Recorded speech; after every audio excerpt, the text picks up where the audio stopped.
What up? What up? It's your man, Mr. Controversy. Did you miss me?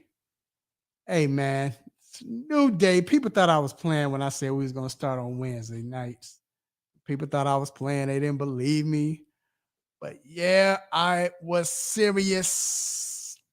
You've entered inside the three-point conversion sports lounge. I'm your host, Mr. Controversy. And I got my guy with me, Rue. What up, Rue? What up? What up? What up, man? Mr. Controversy, what's going on, brother? I'm good, bro. How you doing, man? Man, just every day, right in the thick of things. It's that time, playoff time, play-in time. Yeah, I know, right? Baseball's back. I'm feeling good, man. This is your Had to time. rep the team today.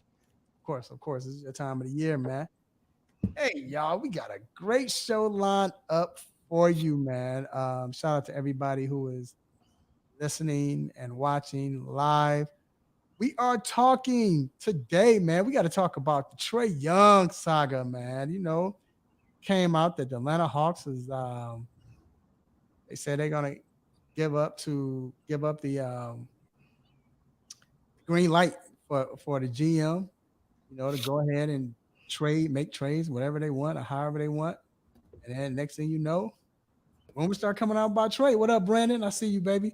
And What then up, cuz? then next thing all the rumors come out, so we got to address that. Also, we got to talk about the playing games, man. You mentioned it last night was really interesting, man. I mean, they weren't good games, but they were interesting. So we're gonna get into that and then just talk about just the playing period. Do we like the playing and everything? What do we think about it? Also, we are talking about we got to talk about this OBJ signing, Odell Beckham Jr. signed with the Baltimore Ravens. A lot of people were surprised. I know I was surprised. We're gonna talk about that. What does it mean for Lamar Jackson? Will it work? I mean, we still don't know what this new offense is going to look like anyway with the new offensive coordinator, but we're going to talk about that. Then also, man, we got to talk about the NBA playoffs just in itself. What playoffs are we looking forward to? What playoffs games are we interested in? Who's going to who we think get upset and all of that good stuff, man. We got to talk about that. And then we're going to try to sneak in the WNBA, man. Rue, it's looking pretty good in the future, huh? Yeah, I think right now it's like the most talent ever. Is especially the talk. The hype. I think we saw that with college basketball, NCAA, the tournament. Right. A little bit. It showcased a little bit of what's to come. Right. So yeah, we're gonna get into that. Then we got Dr. Fowler coming on with your injury report, and then we got to talk baseball, man. So we're gonna squeeze it in. Try to get in this hour and a half. We're gonna see what we can do. But hey man, it's time to get to these quick hits. Let's get it. First off, Rue, man. This is crazy, man. And man, our prayers go out to everyone who is involved, especially you're here. So Louisiana wide receiver Michael Jefferson, who was considered a potential middle round pick in the NFL draft, was involved in a multi-car crash. His car collided head on with a Dodge Charger, which was also hit by a third vehicle. The driver of the Charger was killed, and sad part is he wasn't wearing the seatbelt. Hmm. I think with Jefferson, we hadn't heard anything yet as far as, I mean, I know he was in a hospital, but first of all, condolences go out to the man that passed away. He was 55 years old as well.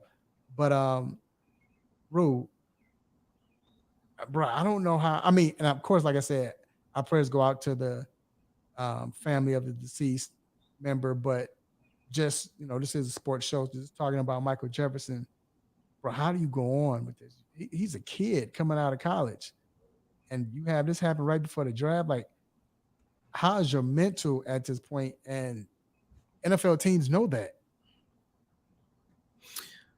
Yeah, it's an unfortunate situation.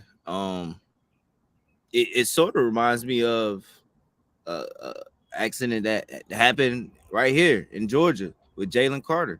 Yeah, his situation, got to be safe. You know what I'm saying? Especially when you consider for the NFL draft. You got to look toward the future, man. And don't let one decision ruin your whole life. So, got to pray for the family. You said it all. yeah, sad situation, man. I just pray everybody get through. I mean, I just pray that he's good mentally. You know what I'm saying? Forget even with football, but just the fact that he's good, period. And if it comes to football, hopefully his football career is not ruined because of this. No doubt. They didn't mention, I didn't see anything about drunk driving, anything like that. So, um, but it's unfortunate. Moving on, the Chicago Cubs signed outfielder Ian Happ to a 3-year extension. I'm all right with that. Worth $61 million. I mean, he's been doing his thing this season. He was pretty good last year, so I'm not mad at that. I know you're the baseball expert. Your thoughts on this? Now, yeah, you said it. He had his best year last year. Like almost 75 RBIs. He was one of the best players. So going forward, with this rebuild, I think that's one of the centerpieces they want to rebuild around. Of course, they brought in Cody Bellinger and Dansby Swanson in all season, but I think Ian Happ, they want to be right there with that trio. Then listen to this: Chicago Cubs. Um, Chicago Bears was talking about Saquon Barkley. Everybody was rumored to go with Saquon. That Bears might get Saquon, but we didn't need him. We didn't get him. Cool. But Saquon, was signed. He signed that. Well, they hit him with the franchise tag, right? Mm-hmm. And they signed Daniel Jones. How much they give him? They gave who? They give Danny. But it was like almost Yeah, 30 some a year. I know, right? yeah. But over 30 a year. But I think it was almost 40 a year. I think it was 4 year, 160. yeah, Yeah. 40 a year. 30. Yeah, 30. Either or. So Saquon, he says he's not signing a franchise tag before the start of teams' off-season workouts. And he was set to make 10.1 million for the franchise tag. Bruh, I won't lie, Rule, I agree wholeheartedly. I agree with them. Why sign that? Come on, man. You were the reason why the Giants got in the playoffs. So if you're the reason why the Giants got in the playoffs and they can't sign you, I understand. The running back market is not that great as far as money. They know what to do with you and all of that. Get that. I need my money now. I'm not playing. I gotta. No, Hopefully, he saved his money because I'm not playing. definitely. I mean, he has a great case. He had his best year last year. But that was going to be a thing this summer with Dayball. It was a decision to make. Who do you pay, the quarterback or the running back? And I think the Giants think under Dayball that Daniel Jones is valuable. He's worth it. He got the contract. Nobody thought he was going to get until Dayball came. And I think Dayball has everything to do with this. Dayball probably feels like, look, you're expendable. I need the quarterback is more important than the running back. I think this is all centered, of course, around the move, the success they had under Dayball. No, I definitely agree. And like I said, it's messed up. It's definitely messed up. It is doing this. And like I said, I agree with Saquon. The Atlanta Falcons trade their 5th-round pick for former number 3 overall pick, cornerback Jeff Okuda. Rube, the Falcons fan, how do you feel, bro? Hey, let's give my boy Fano credit. He's doing what he said he was going to do. He's doing what I think any Atlanta Falcon fan wants. He's making moves. Got some young pieces. Jeff Okuda, if he can stay healthy, this is gonna be a big move. This was a guy who got, like you said, was drafted 3rd in 2020 from Ohio State. A part of some good Ohio State teams too, being one of the best defenders. So teaming him up with AJ, got the move with Jesse Bates, getting these young pieces in. I'm liking what I'm seeing from Terry right now. Yeah, that was a good deal. Like I said, I don't know if I can say I've been impressed, but he's done pretty well. This yeah. And look what he gave up, like a 5th round. I think it was a win-win. It was the 5th round, right? Exactly. And then last but not least, the Big Ten is hiring former MLB executive Tony Petiti. I don't know how to say it. Petty, Petty. Patetti. Petty. That's his That name. sounds that sounds Italian just because the Tony name. Tony Patetti. Okay. But either or, they signing him as their next. Too much Godfather. Um. So we'll see, man. Signing a former MLB executive to be over college, a commissioner like that's I don't know. We'll see how that goes. You know how MLB executives are, man. I don't trust them. It's shady to me. Mm. You don't think? Yeah. It's shady to me.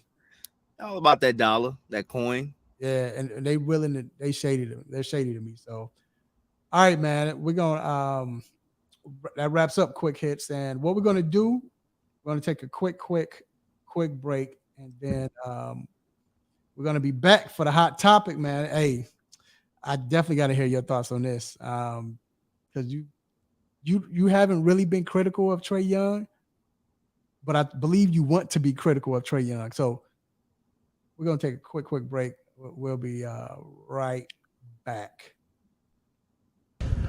What up, y'all? You know who it is, your boy Kiss. Right now, you checking out the 3-point conversion.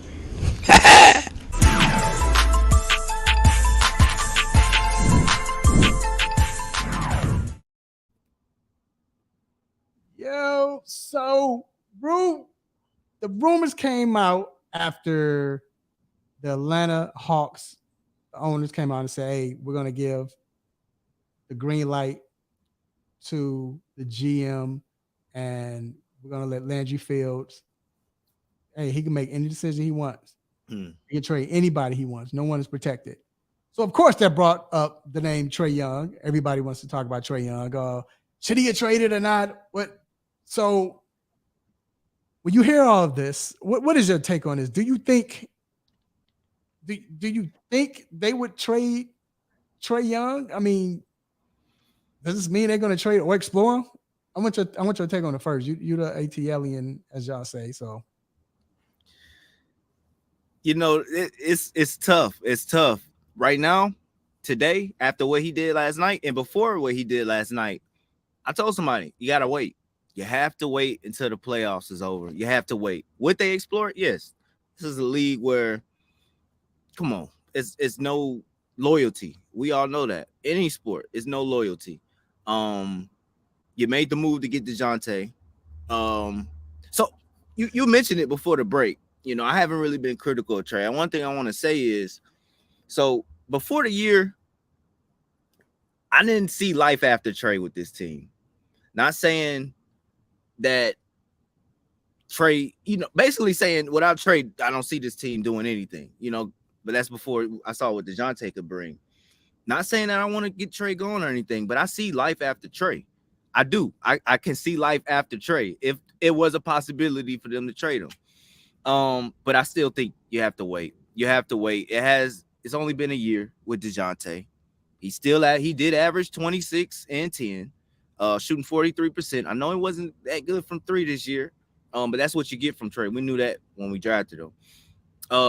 Let's not forget how valuable he is offensively. A lot of people like to discredit him defensively. Trae is everything offensively for us. And I know it's times where hero ball, people like to call it hero ball, but that's what you get from a player like that.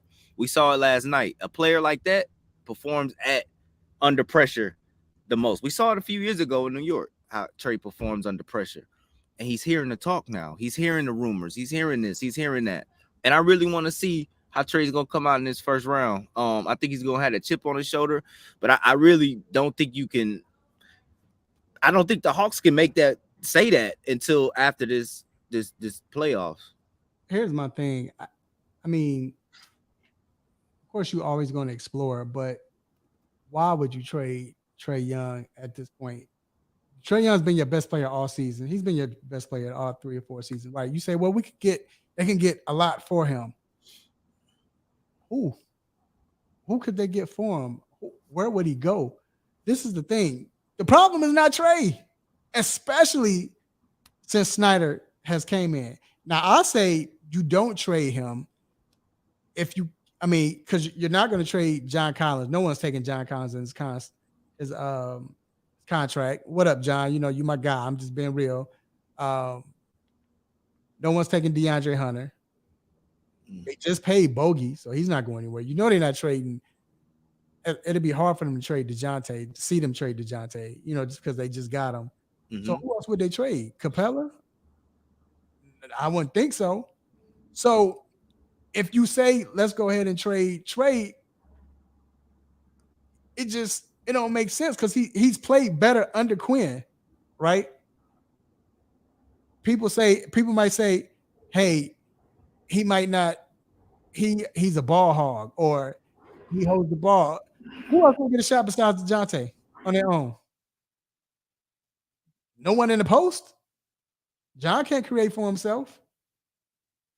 Again, if you're and like Vincent just said, hey, he has too many turnovers. If you have too many turnovers, you're still getting 10 assists. The fact that you're getting 10 assists, I mean, come on. It's just hard to trade this guy. Right. And look at his last regular season game. One of the last. He had 27 and 20. Let's not just overlook that. Like that wasn't nothing. I know it was against all G Leaguers, but still, that's what Trae Young brings. It's an NBA on an NBA court. He could bring that. Like you said, he's been our best player since we drafted him. And he's on a trajectory where he can go down as the best Hawks player ever. Yeah, I said it. You know, on this trajectory that he's on. Yeah. Right. So let's be thankful. You know, ownership. And honestly, this came through the Ringer. I'm a little skeptical of the Ringer. You know, we don't know how true this is, but one thing about it, Trae responded to the rumor. I believe it's true that he has the green light. I believe that's true. I don't think that means they're going to trade him. Right. I mean, but they're just saying, hey, we're just taking the cuffs off. Do what you feel is needed. But let's think about it. Where would he go? What team? So shout out to my guy Danny Thompson, reporter for the 3-point conversion. He told me, he said the only place I can see Trae going is the Boston Celtics. If we traded for Jaylen Brown. And I'm like, maybe, because Boston needs a point guard. Maybe. But here's the thing though, Rue, and everyone else is listening. I mean, is that, first of all, do you think they want to trade Jaylen? Would you? I don't think Boston, especially if Boston makes a deep run. Right person, though. Well, look, if they make a deep run, why would you trade Jaylen anyway?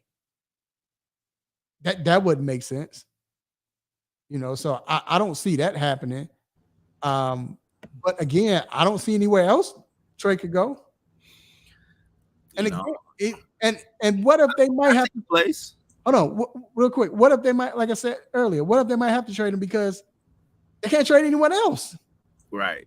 But I think you said it though. Trae's not. I don't think Trae's the issue. I think it's all about building around Trae and putting the right pieces around him. Showed you that yesterday.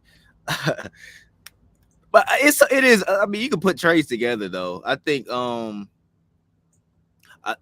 we heard somebody close to us tell us Anthony Edwards was a guy. You know, that was one. Trae with DeJounte running with now that's DeJounte and I'm thinking more DeJounte and Edwards. That's the luxury that you have a point guard already. Yeah, already in DeJounte at where he needs to go. Exactly. But are you getting the value though? Would Minnesota have to give up another player? I don't think so. I think I think maybe a role player, but I think that's pretty much equal value. KD trade to me reset the trade market. It showed you what you're gonna get, sort of. When a player, like, I know he's 35, 36 years old almost, but what you getting back? And it was opposite of what happened with Rudy. The Timberwolves willing to give up the whole kitchen sink, but do they have the whole kitchen sink to give up anymore? So I don't know, man. If Trae was to get traded, what would you get back? Like, you're never gonna get back equal value for a superstar. I wouldn't do it. I wouldn't do it. And I wouldn't even think about it right now, honestly. Let's say if the Hawks were thinking about doing it, do you think this playoff run is his fate? Yep. Oh, that's a great question. I don't think it's his fate. Gotta have more time under Quinn.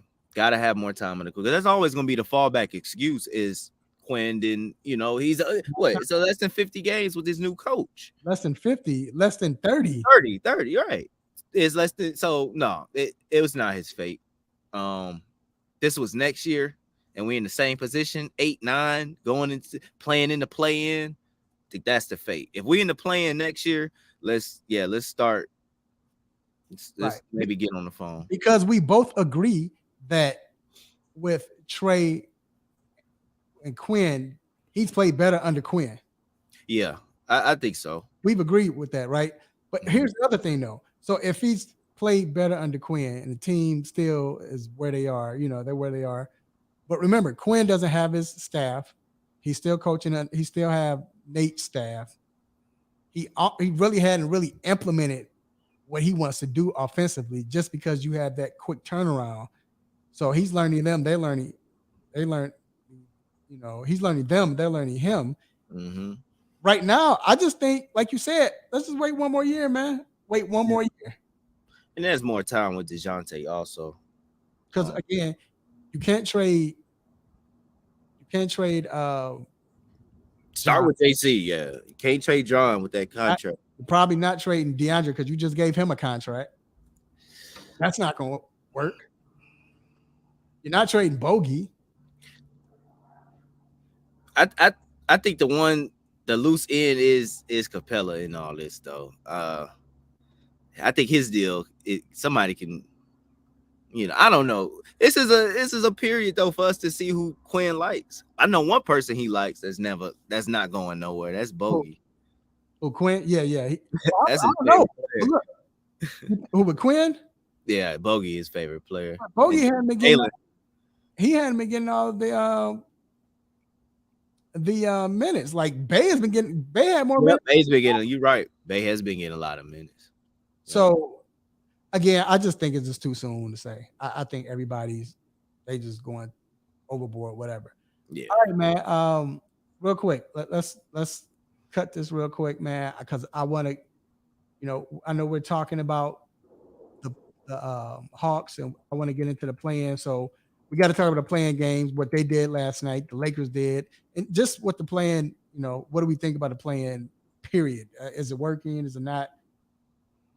Let's see. We're going to take a quick break. What's up, family? I'm Real Mike Rob. Make sure you tuning in to the 3-Point Conversion Radio. They got all of it, and they keep it funky. Let's get it.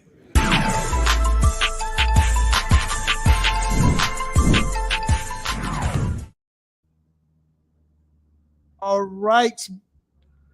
Who? Mr. Controversy, the 3-Point Conversion Sports Lounge. Hey, man. Last night we saw the Hawks. Speaking of the Hawks, we were just talking about Trae. We saw the Hawks beat up on the Miami Heat. It was embarrassing. Miami made a few runs, but they couldn't catch up. Was this more of the Hawks looking good because they look sharp, or was it more of the Miami Heat looking bad? The fandom got to get put to the side right now. It has to. It was more the Heat looking bad. It really was, because the Heat, they've got away with this all year. They have no size. They rely on 3-point shooting a lot, more than they need to. And when Jimmy's having a game like he had last night, everything relies on pretty much hero. And Bam had it going. I thought they should have went to Bam a little more, but I thought this was more of the Heat just not being up to par like that. Well, we saw how the Heat usually come out against the Hawks. I think the record in the last 13 games is like 11-2. It's crazy. It's a crazy record. But last night, it showed the Heat. And I've said it all year. The Heat is just, they didn't have it. They didn't have it this year. They didn't have that this year, and I think it's really getting to them the way they draft. I think it's gonna start to it's they're gonna be exposed. They're gonna be exposed, especially if they don't win this game Friday. They got 8 undrafted players on the team, Mr. Controversy. It's only so long you get away with stuff like that. Here's the thing. I wonder with the playing games. I know last year Cleveland beat the Hawks, I believe. Yeah. Hawks. The Hawks beat Cleveland. The Hawks beat Cleveland. Yeah, in the play-in. Yeah. No, they beat the Hornets in the play-in. Remember, they had to play 2 games. They beat the Hornets first, and then they beat the Hornets first, right? And remember, we was a 9 seed last year. Hawks. The Hawks was a 9 Cleveland seed. Lost, right? I knew Cleveland lost. Right, you're right. So here's the thing: because Cleveland lost, we saw Miami lost. Do you think teams feel like because the year before that, Lakers actually beat Golden State? Bro. But do you believe that home teams, because they know they have that second chance, they're like they don't give it their all? We go call it in. Yeah. Hell yeah. I thought it was gonna happen last night with the Timberwolves. And I think it did happen a little bit in that fourth quarter when they couldn't score. I think they was like, look, we got Rudy coming back next game. We got another chance. We're gonna be at the crib. And they came out flat in overtime. They ain't put up any points. So yeah, I think that's natural though. I think that's natural. So this is my take on Miami and the Hawks. I think the Hawks came out playing pretty well. I mean, I think it surprised Miami because we know Miami was, they led the series 3-1 this year, but I think it surprised Miami, and then they just couldn't get in the rhythm. The crazy part was Kyle Lowry just going off like he did. The clock back, didn't he? He was like, I ain't trying to go out. But you know what it was though with Miami? He didn't want to he didn't want to go back and face his old squad because he know what's gonna come. That's the thing with Miami. That was a must win for them because they do not match up well with the Raptors if the Raptors win tonight. And I think that was the thing with Kyle Lowry. He was like, let's get this done, man. I ain't trying to face them boys from the north. So hold on. I'm about to check now with this score right now. Toronto's up 60-47. Yeah. So, I like the Raptors. Let's go. I'm gonna go ahead and say I love the Raptors Friday against the Heat in Miami. Love them. Well, Minnesota and LA, it wasn't pretty, but it turned out to be a good game at the end, I guess. Here's my take, man. Youth. That's all I say. I think Edwards was shook. I'm not gonna say that. He just had a bad game because he played well last year in the playoffs. So I think he just had a bad game. First playoff game, he scored like 35. Yeah, I think he had a bad game, but I think towards the end, and you would think because they have the veteran point guard, I thought they would compose themselves, but this is the, to me, I know it's probably more possessions that hurt them, but this is the one to me that stood out. 95-95. I know where you're going. They get a steal. I know where you're going. Get a steal. I know where you're going. Who's the point guard from across front of my mind? Schroeder? No, the point guard for Minnesota. Conley has the ball. He dribbles up. And it was like kind of on a mini fast break. And then he stops and he passes it to Cat. Cat gets the ball behind the three-point line and started to shoot. He had nowhere to go. He dribbles. He started to pass. Then the guy kind of leaves him. Then he starts to shoot again. Guy leaves. Guy comes back. Then he passes to Edwards. Still like 10 seconds left on a shot clock. You won for 11, I think, at 10 at that point, and you shoot a contested three-point shot. What in the world are you doing? Like, that's horrible basketball. But youth, like, go to the hole, man. Drive, Cat, make up. I know you got to steal, but why do you have to shoot a three-pointer? That's the thing. And Cat was balling last night, but it was like, Cat, why would you try to attempt a three-pointer? Yeah, I thought that came to play last year too when they blew that series to Memphis. I thought that was a series that was easily in their hands after game 4. You said it. I don't know if that's the coach. I don't know if that just runs in Minnesota's blood. That's what Jimmy was getting on them boys about 6 years ago. But it was a lot of possessions in that game. But I remember that was a key possession. Also, one that stood out to me was when Kyle Anderson had that ball in his hand. Why is the ball in Kyle Anderson's hand with 21 seconds left? I knew that was going to happen. I just knew it. I knew it. And then that turnover backcourt. That's when I think it was just like, because I felt like Lakers. It just seemed like Lakers were trying to give them the game. Trying to. And they were trying to with the. And I'm not gonna lie, the steal was it. Right? Yeah, the steal that was big when Torian. That was a good steal. Not even with Torian. The one with Torian. Yeah, it was 2. The first one. The one when they inbounded and Conley came in. Yep. But here's my thing. Even with all of that, I talked about youth. The play, the next to last possession, or the last possession for, if you want to call it the last possession, for the Lakers, when LeBron got the ball, they set it up, and then when he came around and dished it off to Schroeder, yeah, and hit the big 3-pointer. Mm-hmm. Minnesota had nothing like that. Now they got bailed out with that 3-pointer, with that foul, which you can't call that, man. Maybe in a playing game, you can't call that. I don't think you call that foul. Anyway, they gave it to Conley. He makes the threes, but you didn't see that from Minnesota late in the game. At no point. I think the last 6 minutes they didn't. The last 5 minutes, they didn't score a point. It went to the 5-minute stretch in the last 6 minutes where they didn't score at all. And the broadcaster was saying it. What are they running? Was it Van Gundy? I think it was one of them. Hey, what are they running out there? And it looked like the coach, like he panicked. Like he played it on the refs after the game. He said because the refs get your boy Carl and Cat in foul trouble. Messed the rhythm of the game up. I blame it on Rudy Gobert. Because they had Rudy Gobert, and they had your boy McDaniels, yeah. They probably won that game. Yeah. We saw what they almost did without him. So, Lakers get lucky again, man. I was wrong. I was wrong, Mr. Controversy. I was wrong. You gotta give them credit though. You gotta give the Lakers credit for battling, or they were down, but they battled. I mean, and that's what you call it. That's why you have veterans. That's why they were the champs before. They know how to play. They don't quit. I said it before the season, though, and I admit my faults, man, when I'm wrong. I did say the Lakers was not going to make the playoffs.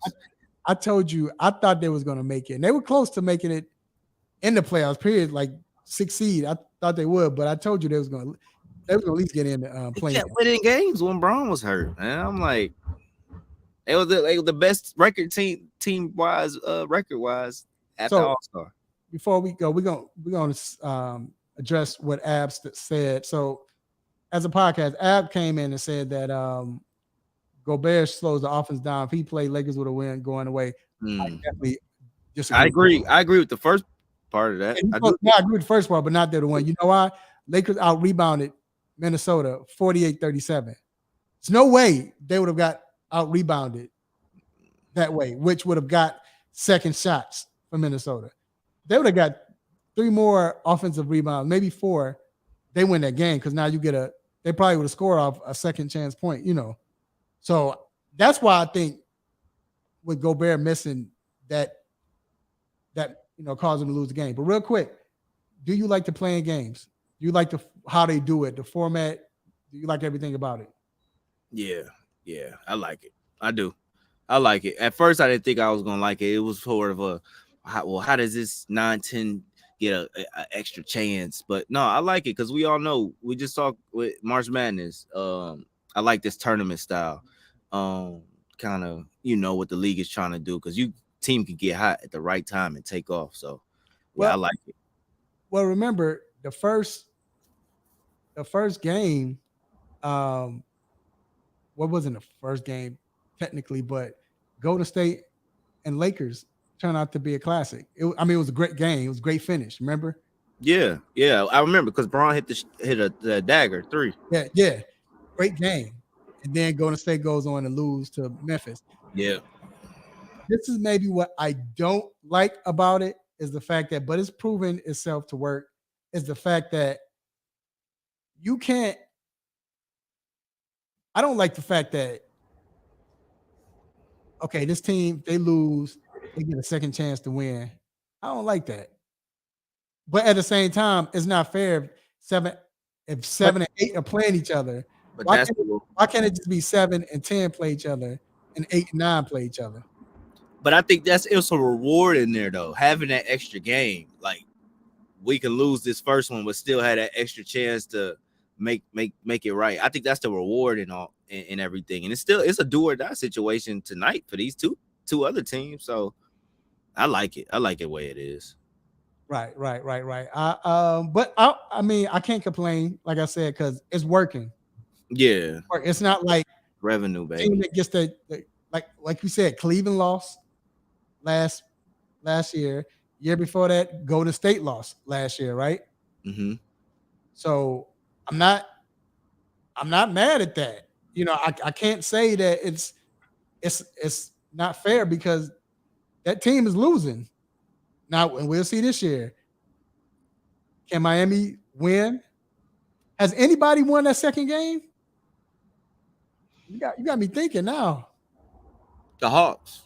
No, Hawks I'm talking about as far as the team that loses. What you mean?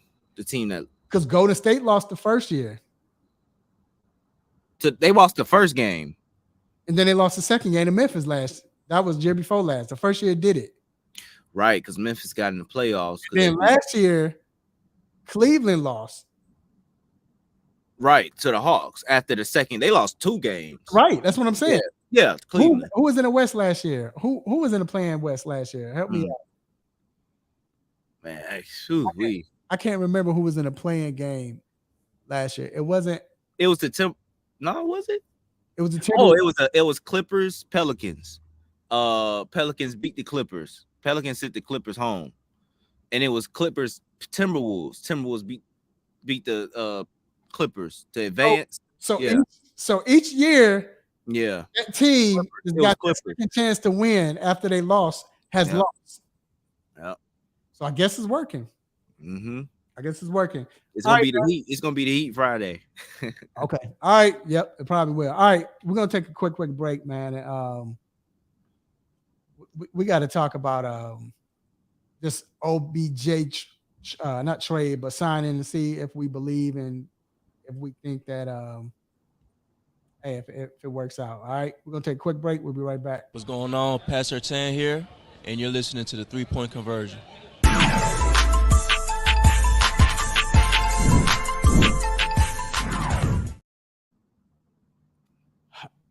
All right, Rue. So OBJ is with the Baltimore Ravens. Can I give my thoughts on this first? Go right ahead. So I don't know if this is a good signing because all it is a name right now. I mean, OBJ bought out the last time he played, but then he got hurt towards ACL. I mean, medicine is good these days, so we don't know, but we'll see if he can return back to form. But if he does, yes, it's a good signing. To me, it kind of aligns the wide receivers. It's kind of like with the Bears when the Bears signed. You know, I'm a Bears fan, so when we traded for Brandon DJ Moore. So when we signed DJ Moore, we traded for DJ Moore. It kind of aligned the wide receiver corps now, because now instead of having whether it was Claypool or Mooney as your number one, where they really might not be number one, but they're not. Now it kind of put them in a position where they're used to playing where it would fit. But Claypool is the number 2, or Mooney is the number 2, Claypool in the slot. Either or, now our wide receiver corps looks pretty good. Same thing with Baltimore with Bateman. Everybody likes Bateman, but we still hadn't really seen him break out yet. Stay healthy. But now, even if he stays healthy with an OBJ, now it moves him to the second, second wide receiver 2. Now it kind of looks like they got a pretty decent 1-2 punch. You understand what I'm saying? And of course, the question is, what is it going to do with Lamar? Is this a ploy to keep Lamar? We saw the text that Lamar sent out. He sent out to OBJ. What does this mean? I mean, again, we all know that he didn't want to leave. He doesn't want to leave. But what do you think this means, though? As far as the Ravens, this was definitely a ploy to keep Lamar. But the question is, at what cost? My question with the Ravens is, all right, so you overpaid for OBJ. You just gave OBJ $18 million for 1 year. You know what I'm saying? At the same time, I know, Lamar, you're happy, but you have to be looking at that like, still come in and get a bag off, 2 torn ACLs? And y'all can offer him a bag like that, but you can't invest in the quarterback. Because I feel like they're sort of contradicting themselves, like, with this whole move. Like, that's why I'm not understanding it. But it was definitely a ploy to keep Lamar at the end of the day, I think. Is OBJ a number one? Like, does he? I know he's another target, but is he a number one? If he played last year, he is. I mean, well, not last year, but the year before last time he played. If he can come back, and then again, shout out to App. Does he have to be a number one? I mean, he could be a number one. I know it's $8 million short of the top guys, but OBJ had first said he wanted 15. No, he said he wanted 20 million. Right. And he turned down a meeting with the Jets. The Jets wasn't like the Jets turned down a meeting with him like, we don't even want to talk. I was surprised at 18. I mean, but at this point, you got to do anything to keep Lamar hey, let's try to keep him. I mean, he want receivers. That's what you give him. But you still have Mark Andrews. So if you have Mark Andrews, his favorite target, now you have OBJ, and you have Bateman. Bro, that looks pretty good right now. Looks very good. And this new offense, which we don't know how it's going to come up or what they're going to do. But still, if he comes in this new offense and they let him throw the ball, and it had to be that because I don't think OBJ would want to come to where quarterback is just running. They just run the ball 85% of the time. So I guess they were able to let him know or able to reel him in saying, hey, that's what we're going to do. I get it, man. I think that I think it works out. The thought. Yeah, it's to be seen. OBJ has to stay healthy because he is 30. He is injury prone. So. Well, I'll say this. So, do you think Lamar stays? Because now I think he really thinks about it. I don't know if they're gonna sign him for what he wants, but does this make it more intriguing? That's the question. I mean, if anybody had that answer, but I think it gets done. I think it gets done. I do. But it's so much time ahead of us, man. It's so much time. Here's the right now. After that move, I could say I think they'll probably work something out. 2 weeks ago, before that move, it was hell no. He's gone. I still think that you gotta watch out because I still think that Bill Belichick got something up his sleeve.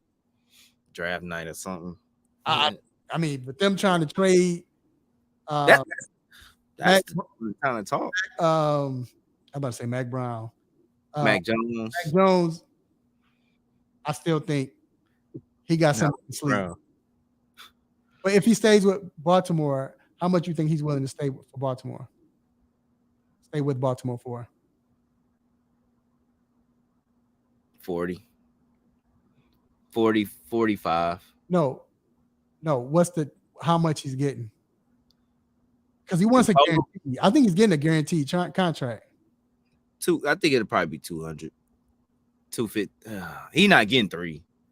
No, he wants 239, 240. He wants more than Lamar. Or just at that. This time. Yeah. I don't think they give it to him. I don't think they give him that much. No, I think he gets over 200. 215. I think something short. It might be something right under. Because what did Kyler get? 180? Yeah, he gets more than. Yeah, I believe he gets more. He's getting more than Kyler. Yeah, that's what I'm saying. Kyler got like 180. No, he's getting more than him. Kyler hasn't been an MVP, has he? Oh, 160. No, come on.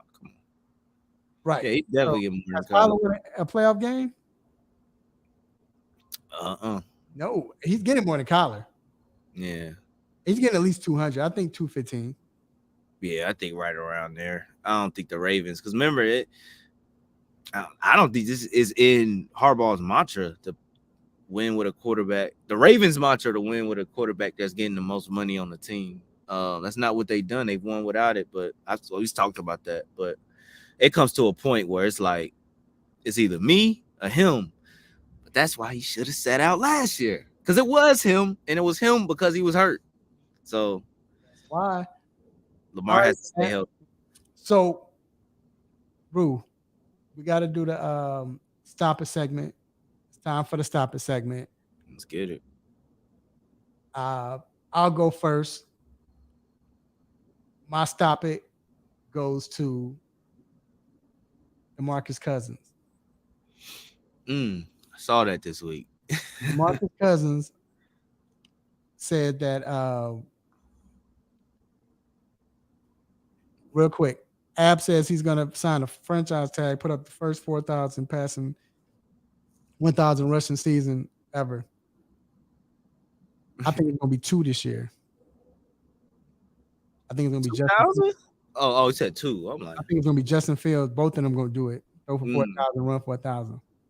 I think both of them get that. So I agree, Ab. I agree with you. All right. So my stop it goes to DeMarcus Cousins. DeMarcus Cousins came out and said he's the 3rd best center in the NBA. Stop it. 2 more for me. Stop it. I'm hitting the button again. Stop it. Stop it. Dude, what you been smoking? Right. Look, here's the funny thing. You know what this Joker's playing at right now? I heard he just got a deal, didn't he? Overseas. Yeah. I don't know who he playing for. It ain't even it's not even the Euro League or the Asian. Not KFC University. He playing for Thailand or something like that. Oh, yeah. And it's a league where it lacks center. We all know the center position is lack. I mean, can anybody name 7 centers off the top of their head like that? You can't. But what up, yo? What up? Come on, Boogie. But yeah, I'm Boogie tripping. I'm like, yo, I don't know what you smoking. You can't say you're the 3rd NBA player, hey, 3rd best player in the NBA. Then you join Australia League. Yeah, that joke ain't even Australia League. That joke. So these ex-NBA players, man. I don't know, bro. What's your stop it, man? Hey, my stop it, man. It goes to another ex-NBA player, Paul Pierce, bro. This man's still tripping. Did you hear what he did this week? What did he say? So he had an interview with. So he had an interview with I Am Athlete. Yeah, I ain't watching it, but go ahead. And of course, they brought up the situation last year where he got fired. Everybody knows from ESPN. He went live with some strippers, some scrippers. He had some drink and he was smoking. I don't know if any of y'all remember that, but yeah. So he went on I Am Athlete, and of course, Brandon Marshall and the guys, they brought it up. And Paul Pierce responded. I'm trying to find the picture. I got it. Paul Pierce responded and said, well, what did I do wrong? He said, I got fired for having some entertainment. What did I really do wrong? Like, you got it. You gotta get a stop it button, Paul, man. He gonna die on that hill, man. He never gonna grow up, man. Hey, what? He was married too. Yeah. Oh, yeah. He was married. I mean, we don't know how they get down. They might get down, like that. I don't know. He mentioned that in the interview about what he had to really. He said he had to really apologize to his lady and all that. But like Paul, if they was thinking about bringing you back, we were just it's over with now. So, I don't. Ever since Paul Pierce retired, bro, I don't know what's been going on. It started with the loony comments about Braun and all that, man. Right. Basically, said Paul got too much time on his hands. Man, I can't find this picture, man. This is hilarious, man. It's crazy. All right, so speaking of Paul Pierce, man, let's go to this NBA playoffs. So, Rue, I'm gonna let you start off, Matt. Is there a particular series that you're like definitely looking forward to right now? Like you say, this is the one I'm interested in. Well, it's two, but the first one is definitely the Clippers and the Suns. The Clippers and the Suns, because I think we're gonna see an upset. I think Clippers gonna come out on top. Well, it's not an upset. You don't think that's an upset? 2 games. Yeah, but the odds makers have the Suns like minus 300 to win the series. So the Clippers, you can make some. Plus the Clippers are plus 400. So anybody who's into that, $100 will win you 400. Like take that like me. Take that like me. Okay, talking basketball. All right, back to basketball. They betting because they. Go ahead. Kawhi, it's scary hours for him right now. If you really been watching Kawhi and you know Kawhi's game, it gets scary around this time. In the last 2 weeks of the season, 3 weeks of the season, he took off like a rocket. Western Conference Player of the Week. I think they're gonna do it. I think the second unit is gonna outmatch the Suns, and I think they're gonna limit, especially what KD can offer a little bit more so with Devin Booker than KD, because KD gonna get his, but I think they're gonna make it real tough on the Suns, and I think they're gonna steal the first game. I think they're gonna steal game 1, and I think they're gonna win the series in 6. That's the one I'm really intrigued. Yeah, that's a great one. The other one I'm really intrigued about, it stays in the West. Golden State and the Sacramento. I think you said that one. I think that's a good matchup. I mean, you got the champs. So, even though they've been playing bad, you kind of expect them to come out and do what they do. But this Sacramento team is a good team. Now, think about this.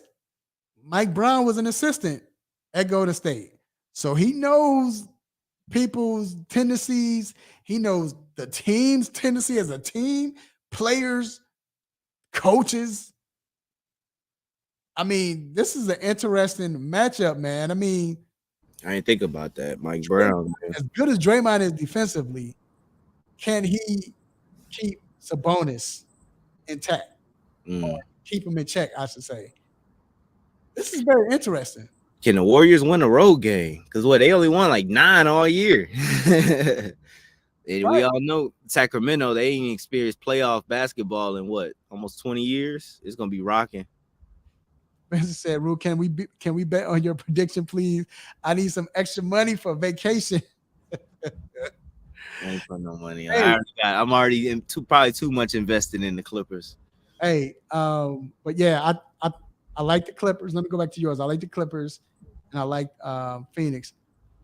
So if we get into that real quick, I just think that with I think either one of these teams, we'll probably be seeing the finals. Yeah. Because if the Clippers mess around and win, and then they get PG back, it's going to be hard to beat them. And if PG can play well, it's going to be hard to beat this team. Because they're going to have the confidence. That's all they're going to do with these. Defense. Yep, they got the defense.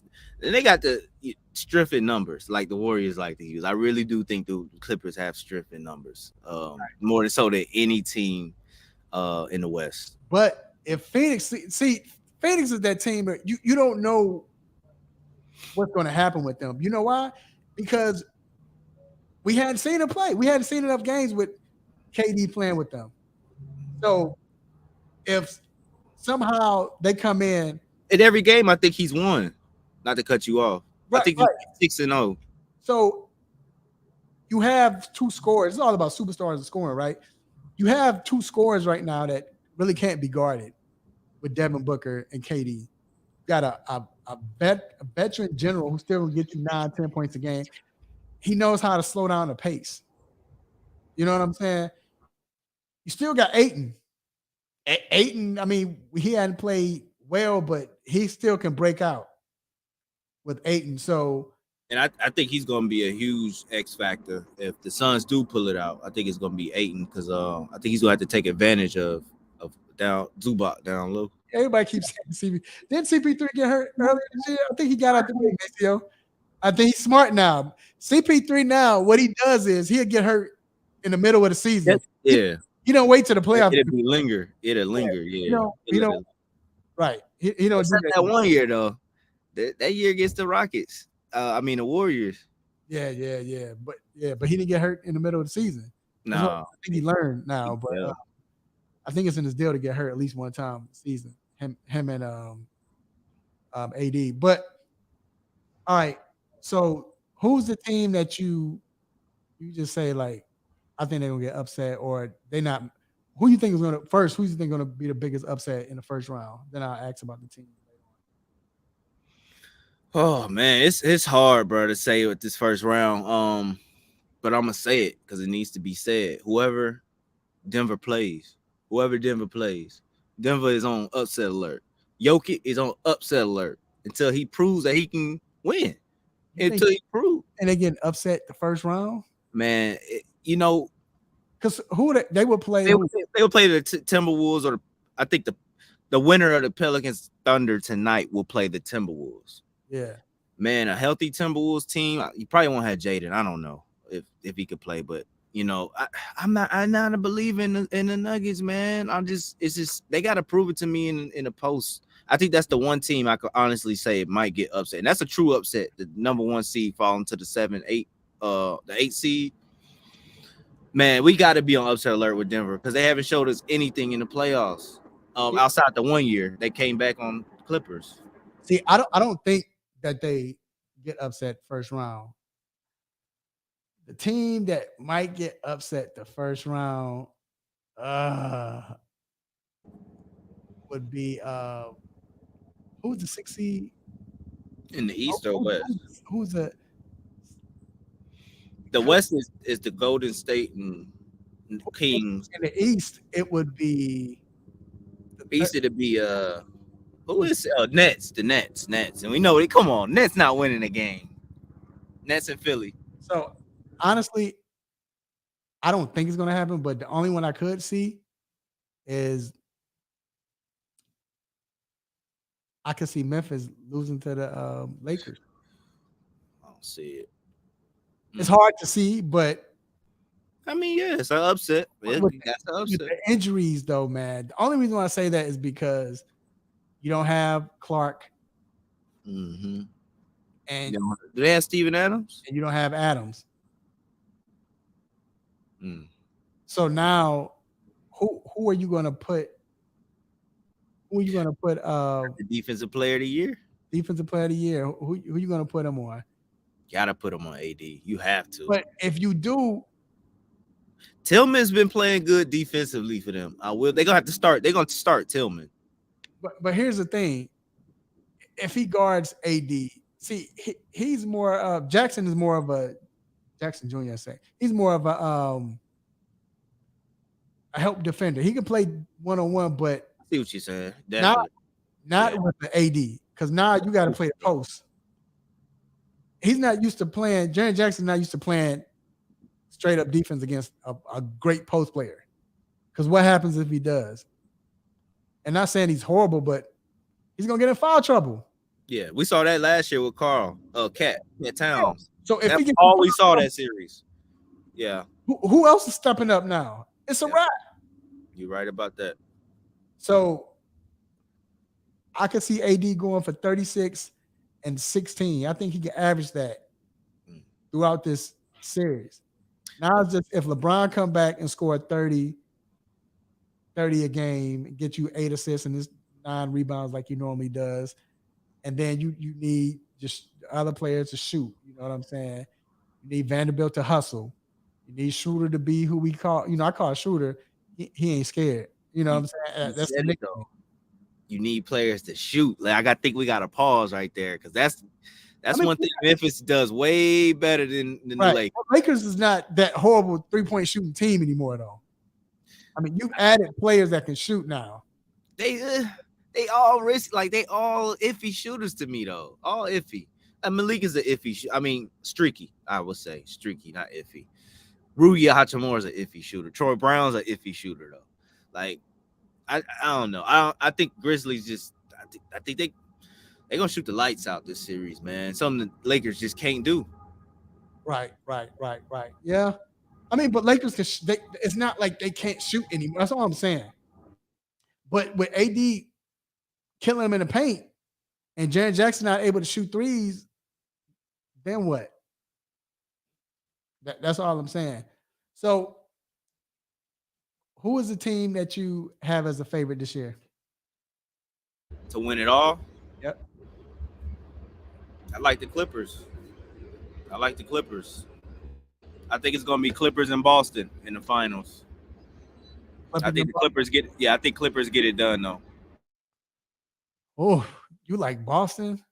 Yeah, I think Boston's gonna make it out the East, especially. And look, this is another thing. Boston is not slick. I know it's a lot of background noise right now. Boston is not slick. They've been keeping Robert Williams away all season to face Embiid and Giannis, and I think he's gonna be crucial for them when he plays in the conference finals. Robert Williams, they've been keeping him away all year. He's been healthy. Robert Williams ain't been hurt all year. They just been saving him for the playoffs.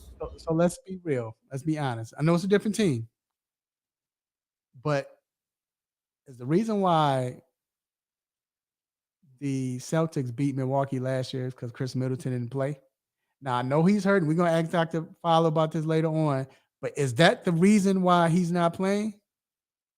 I mean that they lost last year in Milwaukee because if Chris Middleton does play, even if he's not 100% like the Chris Middleton of old, but we know he got that gene in him when it comes to clutch. That's who you get a ball to. Drew has been clutch as well. But Milwaukee, that team right now, did you add in Crowder? Yeah, championship pedigree. That's something that Celtics don't have. But when it comes down to it, I think Tatum and Brown been ready to ascend for a minute, and I just don't see anybody beating that team in a 7-game. With the addition of Brogdon, they didn't have Brogdon last year. The addition of him, I like him. I like the Celtics come out the East, but of course it's gonna be between I think Bucks and the Celtics. I think Eric, you believe too. I got Bucks going again. I think it's going to be Bucks. I just think it's tough. Man. It's tough. It's tough, but you agree that's the Eastern Conference Finals though. I don't. Yeah, I think it's going to be Bucks versus. It looked like you wanted to say it, like you had like you was about to do Phoenix Philly. You wanted to say Philly. It's three teams though. You got Phoenix, Golden State, and the Clippers. I think those are the three teams. But see, I don't think people take the Clippers serious though right now. I really don't. But I think this first round, you're gonna have to. I don't think people take them serious because Paul George isn't. We don't know the. And if Russ continues to play like he's been playing lately, I think you have to take them serious. And to me, the person I think that's the one that's gonna get them going. Your boy Norm, nasty Norm, not Norm. No, that's it. If Norm, okay, yeah, Norm Powell, like he's been playing, yeah, coming off the bench. And see, right now it's all about scoring more than the other team. It's not about if you shoot better. It's not the fancy stats. It's about who can play better in these 48 minutes. You're right. Grind. And it comes to superstar. It comes to coaching, of course, and experience. And Clippers,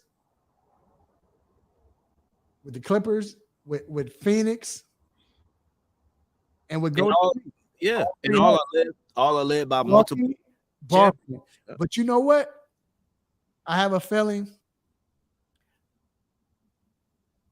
I think this is the year that Philly get to the Eastern Conference Finals. Think they get past Boston? Yeah, I think they get past Boston. Philly's been dangerous. Because if Maxey gets to a point where Maxey starts scoring again, because he's been in a slump since he's gotten hurt. If he comes back and Maxey starts hooping again, then I say it's going to be hard to beat Philly, because Harden, he's not getting enough credit right now. 22-10, he's not getting enough credit. And you know, with him slowing the game down and controlling the game, then you got Embiid playing out his mind. You even got what's the small forward name? Tobias Harris playing pretty well. All you need is Maxey to come in. So that's who I got right there. I got Philly and the Milwaukee Bucks, the Eastern Conference, and West. I got.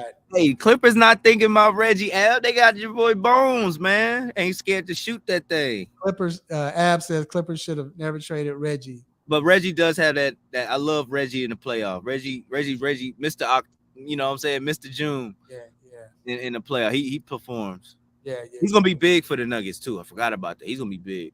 All right, man. Let's switch it real quick before we take our next break.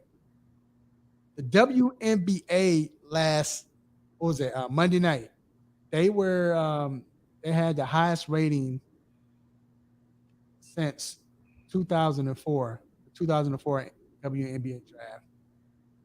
I believe. No, was that with? I don't know if that was with Diana Taurasi. I don't know, but that was the last time the rating was this high. So, yeah, that was Diana. Huh? That was Diana? First pick, yeah. Yep, it makes sense because Diana was, that was a strong draft. So when we look at the WNBA, because, it's been interesting because we see the trades. We see what happened with who was it? With what's my girl from the Seattle? I can't think of nobody from Seattle Storm that I can't think of her name. Brianna Stewart. She goes to New York with Sabrina Ionescu. Sabrina Ionescu. You got Benija Langley. Like, they got a squad. They got a squad. Liberty. Yeah, Liberty has a squad. Aces look good, of course. So you got teams already that was looking good. But when you look at what happened in the NCAA tournament, I think this is why you had a high rating this year. I mean, you had some talent come out. Next year is going to be when the talent comes out. Definitely. Next year. But it'll be crazy. But I believe that you had that because of what happened in the NCAA tournament for the women's bracket. I believe that's what got WNBA the ratings this year. And I believe it's going to push women's basketball, period. Because it opened up the options. These women can play. I'm tired of seeing online, three-point conversion. We cover the WNBA. We cover the Atlanta Dream. We cover the LA Sparks. We cover the New York Liberty. We cover the Phoenix Mercury. And you hear a lot of people saying that, especially men, women suck. They can't play ball. They horrible. But they can ball. And in the tournament, you saw it. You saw the personality. That's the biggest thing I think we saw. with the personality, right? Yeah, because that sells. That sells for TV. That's why you had so many people watching that game, because the personality. You know, imagine it's been plenty of other good matchups in the Final Four. You know, between South Carolina and Stanford, whether it be that, but the personality is what shines, especially with those two young ladies, so Angel Reese and Caitlin Clark. That's what people want to see, and the talent's there. The talent's there to back it. Right. So what I think is dope also, I've said this before, and let me watch how I say this because I don't want to come off sexist. So I'm apologizing if I do, but I don't mean it at all. It's dope that now the women are taking it. It's like they're putting their own stamp on the game now. And what I mean by that is you see the hair, they flashy with the hair, they got the eyelashes, they wear makeup. And not that is, I want them to wear makeup, I want them to look good. No, it's not that. What I'm saying is now they're turning it into their league. Yeah. It's clearly the WNBA. I mean, already WNBA gets kudos and everything for the way they represent when it comes to social justice, activism, anything they believe in. They stand up. They're one. So with that, already that's dope, right? But the simple fact that now they're also putting a stamp on it. They're colorful. They're, like you said, they're showing their you know the characteristics. They're showing, hey, we like to have fun. We talk mess. Media too. They're elite, huh?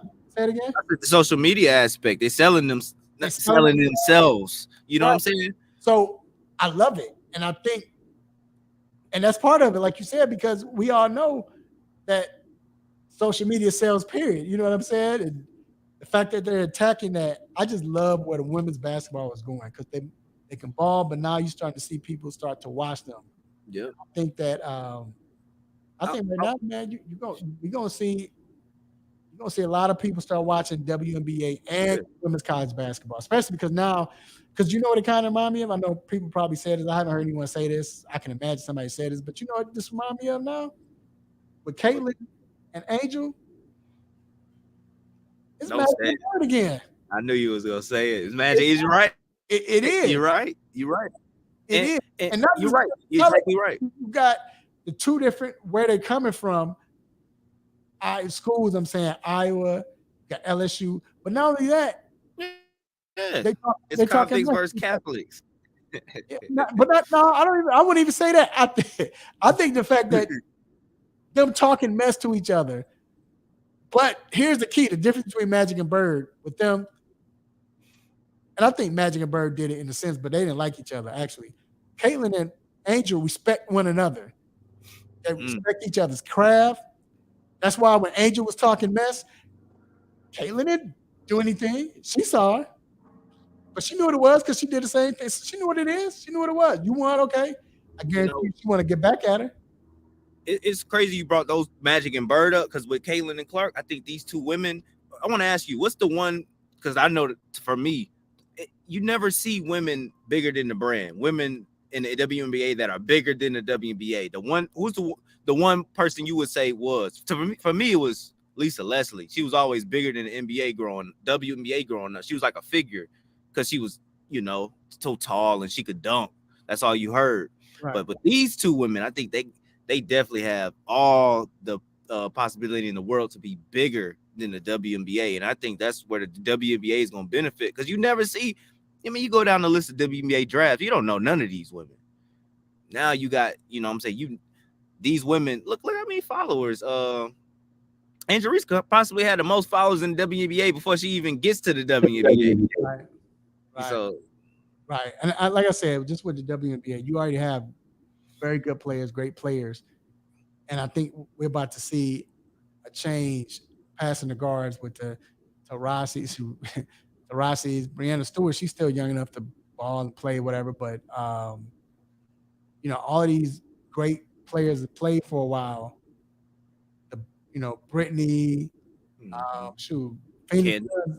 Phoenix Mercury's whole squad, you know what I'm saying? All of them been great. And but you starting to see a passing of the guard with with the Sabrinas and everyone else. So I just and then everyone is coming in next year and this year. So I love it. I love it. And shout out to them, man. So Hey, we got to get one of those orange WNBA hoodies, man.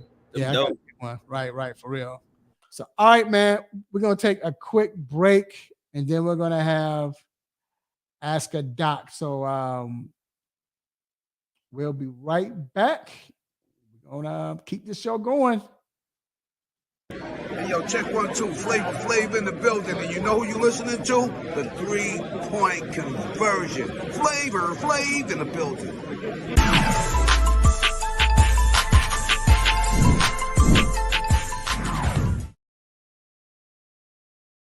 All right, it is time to bring in family in the building. And I'm laughing because I can see him in the green room, but I'm not going to say anything. My guy, Dr. Donnie Fowler III. What's going on, Doc? Just getting around to eating dinner, so trying to do multiple things at once. So, What's Hey, going on, Doc? it's not fair, Doc. I'm over here hungry too. I'm rushing and I couldn't eat. So, man, look, when you was doing, I was like, but anyway, Doc. All right, man. First of all, I want to ask you.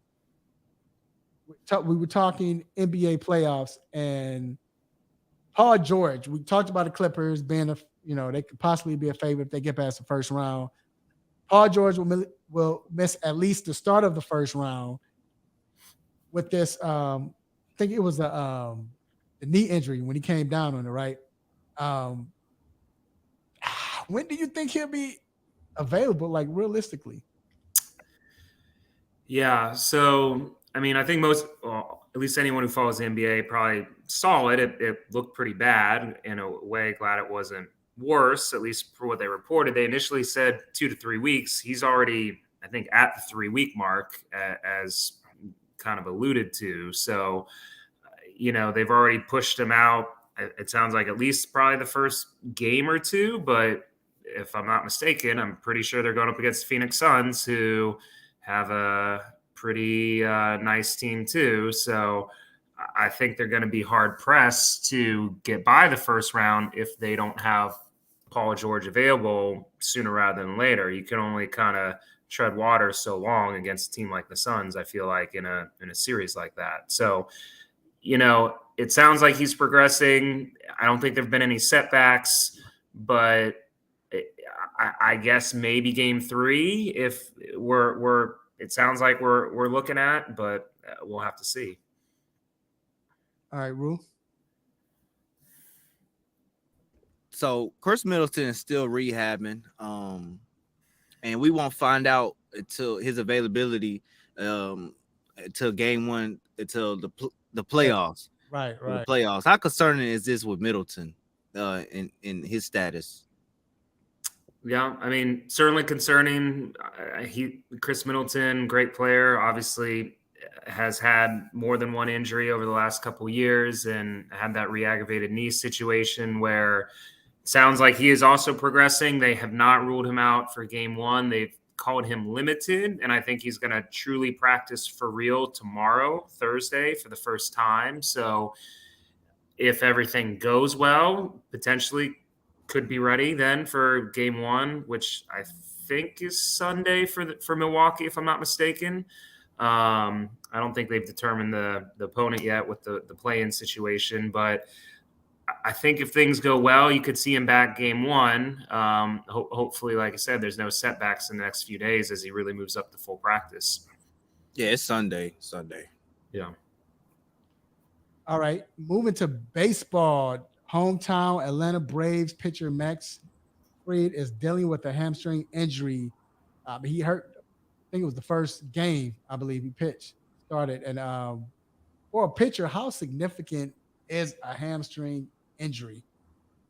Yeah. So, I mean, hamstring certainly significant with anybody, but, certainly a pitcher is not running as much as of course, a position player, but at the same time, they're still having to generate power from their legs. I think people sometimes underestimate how much power and speed that pitchers truly generate with their lower body. It, if anything, sometimes is actually more force out of your lower body and your legs than what you get out of your arm. So if you don't have those two things synced up and you start putting even more stress on your arm and your shoulder and your elbow, then hey, you start getting problems with that too. So I think it's of utmost importance. It sounds like he's doing well and progressing and throwing off a mound.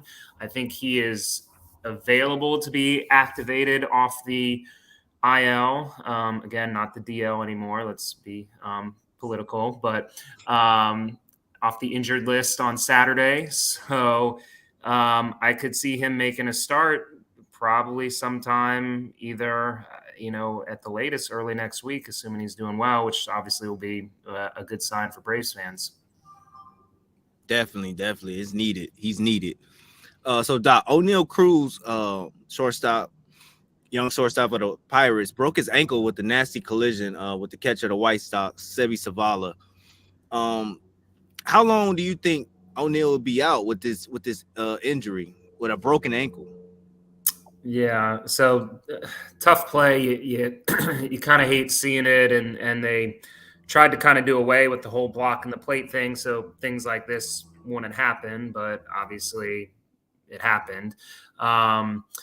Cruz, exciting player, 6'7", can pretty much do anything you ask, and is probably faster and than anyone, or as anyone in the league, can throw it as hard as anyone in the league, and eventually will probably be hitting for power too. So exciting guy to watch. Hate to see it. They're guessing, I think, 10 to 12 weeks before he's really back to like rehabbing, but then it's probably going to take, baseball activity at least then another month to be ready. So most projections, I think, have him about 4 months from now, probably as a realistic time of taking the field. So maybe in August. All right. And there you have it, Dr. Donna Fowler III, orthopedic for Ortho Atlanta. Doc, I'm just saying this because you already put it out there on social media. So we want to say congrats. Doc is having a baby. Do you know what you're having yet? It's a girl. So Congrats, Doc. So congrats. That's what's up. I'm still gonna turn her into an athlete, so we'll be good. So. You ain't lying. So yeah. But hey, congrats, man. That's gonna be cool, man. So I can already see Doc being a great father already. No, you know what? I want you to teach your Duke. I believe in having your children love who you love, and I'm not even mad at you for that. You know what I'm saying? I'm not mad at you for that. So yeah, we'll see. I won't put too much pressure on. My wife went to Alabama, so there's probably gonna be a lot of Alabama influence, unfortunately, too. So, so she could like Alabama in football, yeah, Duke in basketball. It works out. Yeah. Alabama's good in basketball now. Yeah. They're better than Duke this year, but we got some guys coming back next year now, I hear. So, right. So, all right, Doc. Well, man, enjoy your evening, and thank you for coming on Wednesday's first opening show. So we appreciate you, sir. Thank you, guys. See you next week. Yes, sir. All right. So, hey, let's jump into it, Rue. MLB, man. This is season first started. We done played at least 11 games, I believe, for everyone, 10 or 11. Doc talked about Max Fried. I want your opinion. Like, what's your outlook on the Braves this year, man? Like, what you think so far? Yeah, dealing with the injuries we're dealing with. We only touched on one, Max Fried, but we also missing our catcher, Travis d'Arnaud, who was 2-3 home runs before he got hurt 3 games ago. Michael Harris, we all know who he is, the young, exciting center fielder. Kyle Wright, in his first start back, we missed him for 2 starts. So just trying to get over this early injury hump. So far I can't complain. The only thing I complain about is that series against the Padres. But of course, we had to bring up pitchers from that were in AAA and AA last year to in place. Still number 1 in the division. Of course, it's only 2 weeks in, but 8-4. I'm not mad. They in a close game right now, 4-4. But I'm not.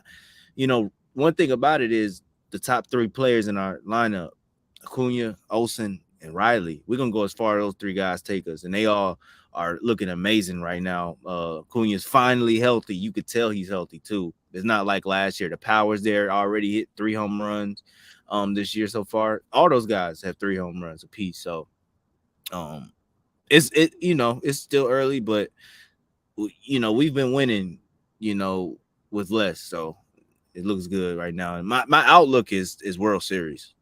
World Series. I just think it's good that Acuna is starting out looking pretty good, like hitting the home runs early. You remember, it's like he hit like 3 home runs in the last 6 months last year in the season. Yeah, man. He was stuck for what, 3 months? And I was mad, bro. Yeah. But it's back. The power is back. The confidence is back. So what do you think about the Tampa Bay Rays? Like, man, elite. 11-0. Right now, scratch that 12-0. They just won. Yeah. Before I wonder if they hit a home run. Check that for me. Well, it was 7-9 in the 9th when I looked. So no, I don't know if they've won. Let me check. Okay, 7-9. So before tonight's game, they had 29 home runs and only allowed 20 runs, which is ridiculous. So apparently they allowed 7 more runs. Still hadn't caught up to their home runs. Right. So I heard someone say, well, they really hadn't played anyone. I mean, everybody had played bad teams so far. They've lost. So do you think Tampa Bay is really as good as their record says they are? Yeah, I definitely do. And it's not surprising coming from them. If this was my Braves, I'll be more surprised. Tampa's been doing this for the past 4 or 5 seasons. It just hasn't been talked about. This is still not being talked about like it should be. This is amazing what they're doing. And the run differential is the most to ever start a season.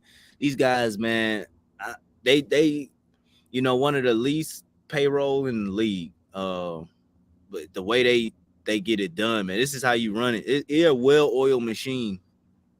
And a lot of credit needs to be given to their to the guys who, the scouts who goes and finds these guys, the Wander Francos, the Randy Arozarenas, so the Manuel Margos, these guys, they come to play, and they got some of the best pitching in the league. Let me not just stop talking about the batters, but let me go. But the pitching, it's the best in the league. It's the best from the starting pitcher to the bullpen. It's the best. And shout out to Lobel. Appreciate you said they had a first inning home run. So yeah, man. So that's 30. So what stood out to you so far? Like, I'll say this: getting not Carlos. Is it Carlos Dansby? Dansby. Well, I want to say Carlos Dansby. But Dansby from the Braves. Dansby sponsor? I mean, Dansby Swanson. Why I want to say Carlos Dansby? I don't know why I want to say that, but either or. But Dansby Swanson. I don't know why Carlos is in my head. I knew that wasn't right, but getting Dansby Swanson, man, looks good for Cubs. Like, I know you sick. I know you didn't want to give him up last year. Nah, of course, but you didn't want to pay him. Yeah, and we've been getting a lot from Arcia, and he's worth $145 million less. So, this team, the Braves, they can win with Dansby or they can win without Dansby. So he wasn't the X factor. I don't think he was. And then also, you talked about this off air. You think the Padres will win the NL West? Yeah, and I don't think it's going to be close either. I think they're going to get them by – last year, Dodgers got Padres by 18 games. I think the Padres are going to get Dodgers close to double digits. I think when Tatis gets back, that lineup is dangerous, man. And they got the pitching too. Dodgers aren't the same Dodgers team we've grown to love over the past 5-6 years. Well, not me, but people have grown to love. The lineup is totally different. Trae Turner's gone, Justin Turner's gone, Cody Bellinger's gone. Not like he was really doing anything. but you got pitching. Scherzer's not there anymore.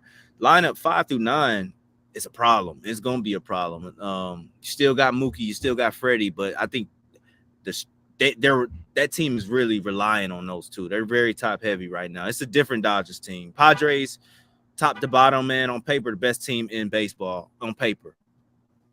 The Braves handled it. I mean, they started out looking good, and then San Diego. And yeah, you saw what they did to the Braves. Just brought the brooms out. Well, all right, man. So that wraps up the MLB, man. Got anything on your mind? I will say this. I think right now with sports, I think sports is in a good place right now. I mean, not say it hasn't been past, but I mean, I just think right now with everything as far as like I spoke about the WNBA, but the national championship with women, I think it pushed sports to a different level now, to where, as I usually say, mugs can start really enjoying all sports. We're gonna get into hockey, soon, of course, to watch that. I tried to get you on it a little bit last year, and I'm gonna get back on it because the playoffs started. I think that's the best brand of I guess sports, I guess I could say, period. When it comes to playoffs, is hockey. Mm-hmm. I don't think you can match. It's intense. It's intense. Very intense, very good. It's fun to watch. But I just think right now, man, sports is in a good place right now with your star level, your stars. I think the NCAA tournament for the men were actually good. Yes, it was a lot of upsets. I mean, that's what you want, but it was a lot of good play. It just wasn't blowouts. It was good play, even down to the Final Four, game winner. NBA, you have great matchups this year. You don't. We think about it. We mentioned 5 teams that can win it. Usually, it's only 2 teams that can win it, but we mentioned 5 teams. 5 teams. So with football, I mean, we don't never have to complain about NFL. Facts. And then I think it's not next year, is it? It's the year after next, right? When they start college football. Yeah, it's the year after next. But college football is always going to be good. It's been good. So it's just sports right now is just in a good place, man. I'm just happy for it, So like I say, enjoy the sports, fellas. Enjoy the playoffs, fellas. I know if you're a baseball fan, love baseball coming up. But if you don't rock with baseball like that, get ready to get your speech together, man. Tell your wife, hey, I'm you know what, baby? Just to show you I love you, I'm dedicating the summertime. I'm not even gonna watch any sports. I'm dedicating to you. That's all you gotta do. I've been saying it for years. Wrong, bro. It's not like you use that a lot. Oh, anyway. All right, Rue, man. Any last thing you want to say, man? Hey, man, it's always been a fun rocking with you, man. Hope my predictions don't fail me like that Lakers one did, because I'm still mad about that one. But nah, let's go Hawks. Hopefully they can pull off the upset. We talked about upsets today. Hopefully they can. You know what my heart is. Right. We'll see though. Boston's tough. Yo, definitely want to shout out to Dr. Fowler for coming on with us, man. Of course, my co-host, Guru. Appreciate you, man, all the time, man. And shout out everybody who listened. Appreciate Brandon, WNBA is summer, bro. But yeah, like I said, you can watch those games. I mean, you can watch the game. You ain't gonna watch every game. Let's be real. Be real. So you could do that. And if you want to seek and watch it, let's watch it. Let her watch it. Don't let her. Hey, what if she tell you that? What if she be like, the WNBA? Come on in July. What are you lying about? Nah. But anyway, Shout out to Cuz, Brandon, man, Lobel, Ab, Stanley, Vincent, Fantasy Juru. Shout out to Maceo, everyone else who listened and watched live and who's listening as a podcast. We appreciate you. Also, I want to give a shout out to my lovely children, my aunties, uncles, brothers, sisters, cousins, nieces, nephew, grandparents, play cousins, everyone. I appreciate it, man. And love on family. Let family know that you love them. Love them while they can still feel it. Love them while they're still alive. Make sure you eat good, drink responsibly. It's a new one, Rue. Make sure you work out, which I need to get on this too. Work out, man. Get you some exercise. And hey, watch some sports. Playoff times, hockey. You got NBA play-ins. Playoffs about to start. You got MLB starting up. NFL draft is coming up soon. But you got a lot of stuff going on, man. But hey, until next week, same time, same show, same crazy host, same sports nonsense. When you miss me, I'm out. Peace.